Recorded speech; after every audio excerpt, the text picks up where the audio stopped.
From the William H. Pitt Center in Fairfield, Connecticut, this is Northeast Conference basketball. The road to the NEC Championship kicks into high gear this afternoon with the start of the second half of conference play. Today it's the Mount St. Mary's Mountaineers and the Sacred Heart Pioneers. Pioneers looking to run. They want to get into their transition game, move at a quicker pace here today. Three ball by Haygood from the left corner. Perfect. A hot start by the Pioneers to run downhill offensively. Haygood passes it out to Dabney, wide open in the left corner. She rattles it home. Lawless, one of the top defenders for Mount St. Mary's, usually draws one of the top guards as her assignment. Here's Jayla Davis, a right corner three. It's good. Everybody getting in on the fun. Pammy talked about that triple-double earlier during our open. It was the second triple-double in NEC history that involved blocks. She had 11 on that day against the Terriers. Erin Stork takes it to the basket, draws the contact, and she'll go to the line, a chance for a three-point play. Two passes into the half court. Settle, finger roll, in, out, and back in again. Well, that's the first transition basket for the Mountaineers. Zone defense again, just changing things up. Ball rotation around the perimeter, inside to Haynes with a little head fake. Couldn't quite drive in, so she pushes it back out. Under 10 on the shot clock. Leatherwood from the right side. It's good for three. Yeah, pressure on the zone, right, with so many three-point shooters. In that first half. The top two scorers for Mount Harrison and Lawless combined for 7 points in that first half. And here's Settle laying it in with the left hand. Too strong, over the hoop, right to Lawless. Lawless, what a pass to Sullivan up ahead. Sullivan from underneath, a nifty move to finish. Daly Sullivan, known as a three-point specialist. Sacred Heart's next three would tie their season high 11. They've done a couple of occasions so far this year. Dabney from the left corner, getting it back up top, 5 on the shot clock, step back three for Leatherwood.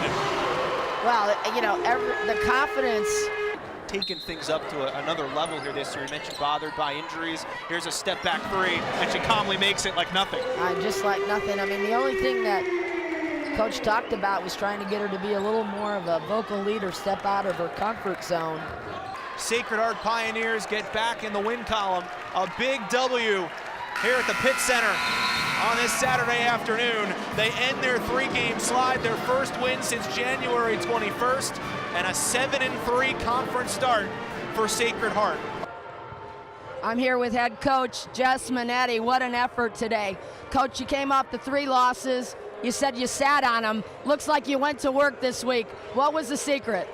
Yeah, I think that they were pissed. They finally watched some film. They saw how low our percentages were in 3 games that we lost compared to the percentages that we were at defensively, offensively in the first 6 games, and they were just tired of losing. And so I was really happy that we came out and hit a bunch of shots to give us confidence early and really were able to run with that. Yeah, you led start to finish, but you really talked about pushing the pace of play.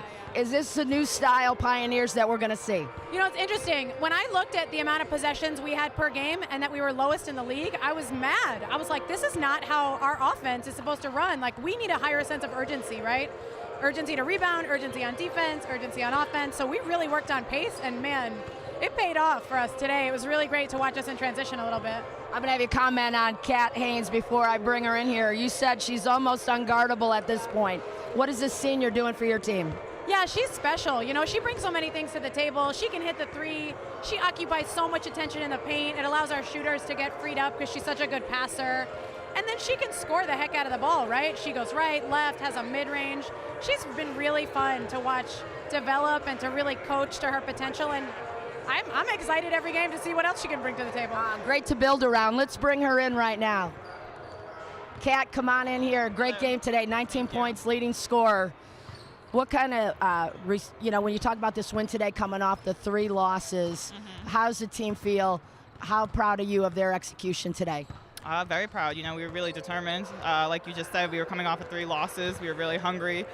We've been working hard all week in practice, kind of putting together our defense and kind of really working on being great teammates, hitting some really important shots, and, you know, I think it translated into today's game.